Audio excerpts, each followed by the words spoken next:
Os Almirantes são, sem sombra de dúvidas, uma das 3 grandes forças que balanceiam o mundo de One Piece. Diante de tudo que foi mostrado na primeira metade da obra, seus poderes eram absolutos e quase ninguém conseguia se opor a eles. E isso tudo é graças às suas Akuma no Mis do tipo Logia. Frutas que concedem ao usuário intangibilidade e a capacidade de gerar uma quantidade ilimitada do elemento em questão. Depois da luta entre Akainu e Aokiji, 2 novos almirantes surgiram, e esses foram Fujitora e Ryokugyu. E até aqui parecia que para chegar nessa patente era necessário que a pessoa tivesse uma Akuma no Mi do tipo Logia. Mas isso mudou quando o Isho nos mostrou o poder avassalador da fruta da gravidade. Então, pensando nisso, nós temos aquela maravilhosa pergunta que sempre fazemos. Como seria se o Luffy tivesse comido a fruta dos almirantes ao invés da sua Hito Hito no Mi, modelo Nika? Será que alguma dessas fará o Luffy vencer o Kaido e seguir para Egghead? Para isso nós vamos fazer uma análise pensando nessas 5 frutas. Teremos a Ri no Mi do ex-almirante Aokiji, na sequência a Pika Pika no Mi do almirante Kizaru, a Mago Mago no Mi do almirante da frota Akainu, a Mori Mori no Mi do almirante Busha Ryokugyu e a Zushi Zushi no Mi do almirante Fujitora. Da mesma forma que sempre fizemos, vamos começar lá do capítulo 1, onde tudo se iniciou. Mas antes de a gente começar falando de toda a aventura que envolve o Chapéu de Palha, eu preciso que vocês prestem atenção em algo muito importante aqui. Todas essas Akuma no Mi dos almirantes são extremamente roubadas e quebradas. Pensando nisso, não faria sentido se a gente perdesse tempo explicando como que seria toda a saga do East Blue. A Alvida lá no início, o Bug e o seu circo de palhaço, o Kuro e o seu roubo fajuto, o Don Krieg e a sua falsa força, e o Arlong, o tubarãozinho fuleiro. Todos esses nós já vamos admitir que foram devastados pelo Chapéu de Palha. Começaremos então analisando a partir de Logtown e o tipo de impacto que cada Akuma no Mi terá. Então vamos lá começar lá do capítulo 1, quando o Luffy abre o baú e acha essa fruta aqui. Quando o Shanks tenta segurá-lo, o Ruivo tem seu braço congelado. O Chapéu de Palha tinha acabado de comer a Rie no Mi. Essa fruta dá ao usuário a capacidade de manipular o gelo livremente, criar armas desse elemento e até mesmo iniciar uma nova era do gelo. A maior diferença é que ao invés de precisar de uma jangada para poder navegar no início, o Luffy poderia apenas andar pelo oceano da mesma forma que o Aokiji sai pedalando com a sua bicicletinha. Como já discutimos, vamos para Logtown, onde o Bug jamais conseguiria encostar no Luffy, mas o Smoker é diferente. Por mais que ambos sejam Logias sem Haki, o Capitão da Marinha tem uma arma peculiar com uma pontinha de Kairosek. A partir disso, eu não duvido que seria o suficiente para o Chapéu de Palha perder a sua intangibilidade, fazendo assim com que o Dragon tivesse que salvá-lo. Como me parece uma lógica bem coerente, eu vou assumir isso para todas as frutas também. Na Grand Line as coisas seriam um pouco diferentes. A primeira parada do bando do Luffy é Alabasta, mas antes em Whiskey Peak, aqueles agentes da Baroque Works que o Zoro solou seriam todos congelados quando o Luffy acordasse. Então na sua luta contra o Crocoboy, o Luffy criaria uma estaca ou uma espada de gelo. E já que ele está no deserto, ele deixaria sua arma derreter para ela ficar bem molhadinha. Bom, você já sabe onde eu quero chegar com isso, né? Gelo molhado derrotaria fácil o Crocodile. Com essa vitória pra conta, nós vamos avançar para Mocktown, mas eu prefiro nem comentar o que aconteceu com Bellamy, afinal foi feio. Na Ilha dos Céus, Enel aparece para ser um dos maiores oponentes do Luffy do gelo. Não, tô brincando. Gelo não conduz eletricidade por não haver elétrons livres em sua estrutura química. A menos, é claro, que o controle da fruta do Luffy seja menor do que o controle da fruta do Enel, o que eu acho que não seja verdade, afinal, o Chapéu de Palha passou 10 anos treinando incansavelmente com a sua Akuma no Mi. Baseado que ele passou por esse treinamento, ele conseguiria atingir o zero absoluto, impedindo assim a movimentação das partículas, ou seja, anulando a formação de raios e cancelando a intangibilidade do Enel. Como imaginávamos, vitória do Luffy. Quando os Chapéus de Palha descem da Ilha do Céu, eles encontram o Aokiji, que não possui sua fruta. Mas como vimos em capítulos recentes, ele foi discípulo do Garp e treinava dando soco em navios.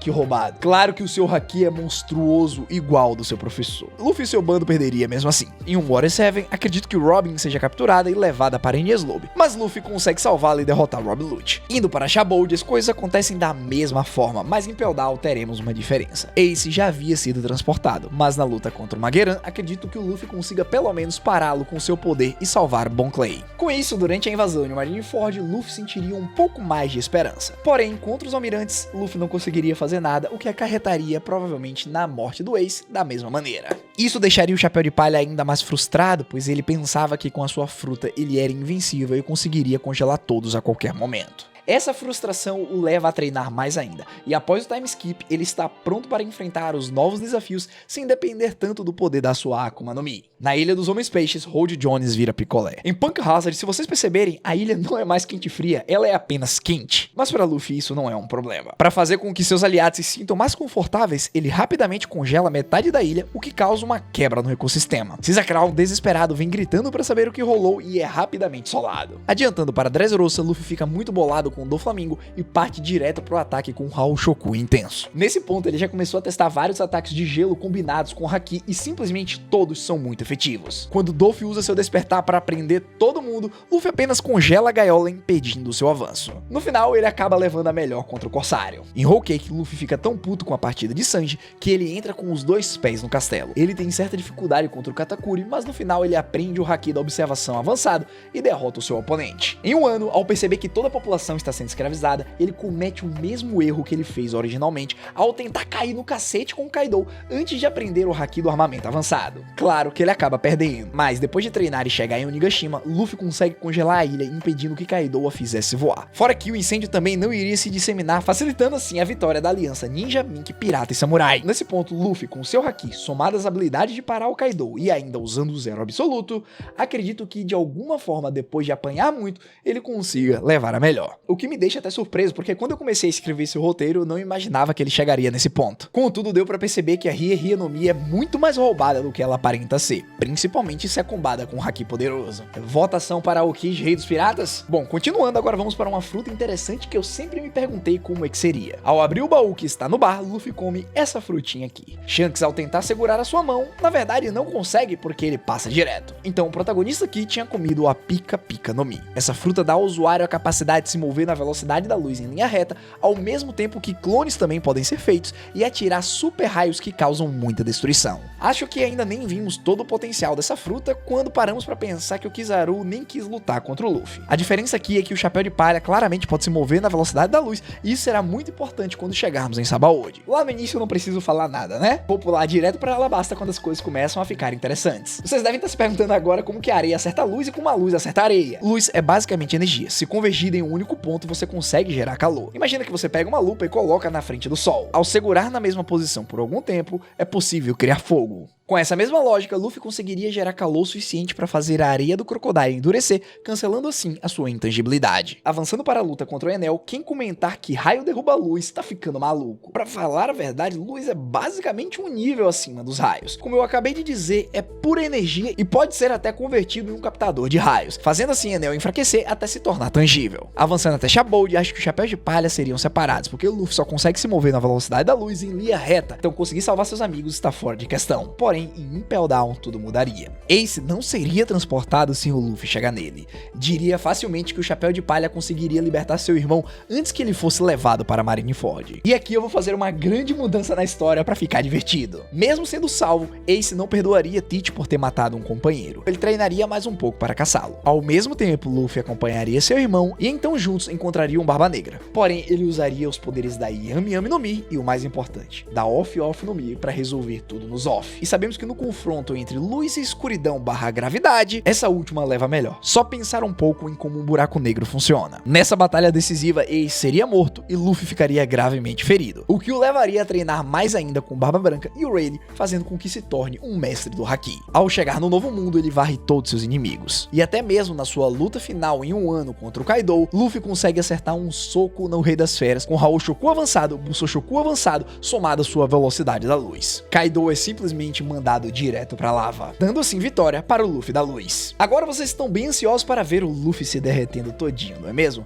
Mas espera só que a gente chega lá daqui a pouco. Antes vamos dar uma olhada nisso daqui. Voltando lá no início, quando o Luffy come uma fruta, na verdade ele pegou essa daqui. Quando o Ruivo chega perto dele, rapidamente galhos nascem do braço do Luffy e prendem o Shanks. Luffy agora tinha comido a Mori Mori no Mi e tinha se tornado um homem floresta. Essa fruta dá ao usuário a capacidade de se transformar em uma gigantesca árvore e controlar tudo ao seu redor, fazendo com que uma floresta floresta surja do nada. Vimos até o Aramaki chupando toda a água de dentro do Queen, deixando ele magrinho. Sabendo disso, nosso querido Chapéu de Palha avança tranquilamente até o seu primeiro desafio. Porém, lá em Alabasta, ele encontra o seu verdadeiro nêmesis. Floresta é vida e é água, e o principal poder do Crocoboy é secar a natureza. Por mais que o Luffy conseguisse usar a seiva do seu corpo para molhar os seus galhos e lutar contra o Chichibukai, os poderes da Suna Suna no Mi são o que eu chamo de counter dessa logia da floresta. E sinceramente, vou ter que dar a derrota para o Luffy da floresta nesse ponto. Ele viraria madeira desidratada. Isso aqui foi bem mais rápido do que eu tinha pensado. Até porque quando eu comecei a escrever, eu fiquei pensando numa luta bem diferente entre o Luffy da floresta e o Kaido. Infelizmente, não foi possível. É uma pena, mas ainda não acabou. Na sua próxima tentativa, o Chapéu de Palha teria comido essa fruta e poucos momentos depois, Shanks sentiria um peso enorme tentando jogá-lo contra o chão. Luffy agora tem o poder proveniente da Zushi Zushi no Mi. Caso vocês não se lembrem, essa fruta concede ao usuário a capacidade de manipular a gravidade, criando imensas crateras, manipulando escombros e até mesmo chamando vários meteoros. E dentre todas as Akuma no Mis dessa lista, essa é a única paramécia. Mas querendo ou não, o seu poder é avassalador. Então, chegando na luta contra o Crocodile, a chuva de meteoros com certeza seria mais do que o suficiente para lutar contra o Corsário, fazendo assim com que ele esquentasse ao ponto de endurecer e perder a intangibilidade. Ou mesmo Luffy aumentaria a gravidade de maneira tão massiva que nem mesmo partículas de areia conseguiriam se mover. Avançando para Skypiea, contra o Enel as coisas seriam bem mais complicadas. A menos que o Luffy seja capaz de manipular a gravidade ao ponto de gerar um buraco negro e controlá-lo para que o mundo não fosse destruído, eu não o vejo derrotando o Enel. Fim da linha para o Luffy da gravidade. Agora vamos para a parte do vídeo que todos vocês estavam esperando. Para a fruta que mudará completamente a realidade dentro do One Piece. O Chapéu de Palha abre o baú e tcharam, encontra essa fruta. Ao segurar seu braço, Shanks queima sua mão completamente. O Luffy já tá ajudando aí no trabalho do Senhor da Costa. Brincadeiras à parte, nesse ponto o nosso protagonista teria comido a Mago no Mi. A Akuma no Mi que dá ao usuário a capacidade de produzir magma sem limites. É também possível perfurar o corpo dos seus adversários com extrema facilidade. Bom, com essa habilidade ao chegar em Alabasta, eu não vejo nem a mínima possibilidade do Luffy perder. Basicamente, tudo que ele teria que fazer é acertar um soco massivo de magma, garantindo assim a sua vitória. Contra Enel, as coisas são mais difíceis. Mas eu vou pensar em um cenário interessante. Ao usar seus poderes no ambiente ao seu redor, Luffy produz uma área rochosa que não conduz nada de eletricidade. Baseado nisso, o Chapéu de Palha consegue moldar isso ao seu favor para se defender dos raios. Em termos de ataque, da mesma forma que o Enel colocou a bola de ouro gigante na mão do Luffy, dessa vez o protagonista consegue derreter e revestir o seu punho com qualquer coisa que ele deseje. As possibilidades são quase que ilimitadas. Nesse ponto, meu único receio seria com os Xandianos e as Ilhas do Céu. Espero que ela não se torne uma terra completamente arrasada. Mas enfim, depois de uma grande luta, vitória do Luffy. Shabou de Impel Down as coisas não mudariam, mas em Marineford a Kainu teoricamente não conseguiria matar o Ace perfurando ele ou até mesmo arrancar metade da cara do Barba Branca. É mais ou menos. Lembrem que Sakazuki é um almirante no auge e seu haki deve ser massivo. Ou seja, atravessar o corpo de um usuário de Logia pra ele não deve ser grande coisa. Até porque sem os seus poderes ele provavelmente teria passado toda a sua vida treinando e aprimorando seu haki. Mas pra gente poder ir pra um lado diferente, eu vou assumir que o Akainu não consegue matar o Ace no primeiro soco. O que dá tempo do Barba Branca chegar, interferir nessa luta e se sacrificar. Contudo, eu também vou assumir que o ataque do Akainu foi tão forte que deixou o Ace em coma. Nessa realidade, Luffy imaginou que seu irmão nunca acordaria. E então o leva para longe. Depois do time skip, Ace acorda e quando olha para o Luffy, vê que ele está puro ódio. A ilha que o Chapéu de Palha treinou virou 100% vulcanizada, tipo Punk Hazard. Vulcanizada, não sei nem se essa palavra existe.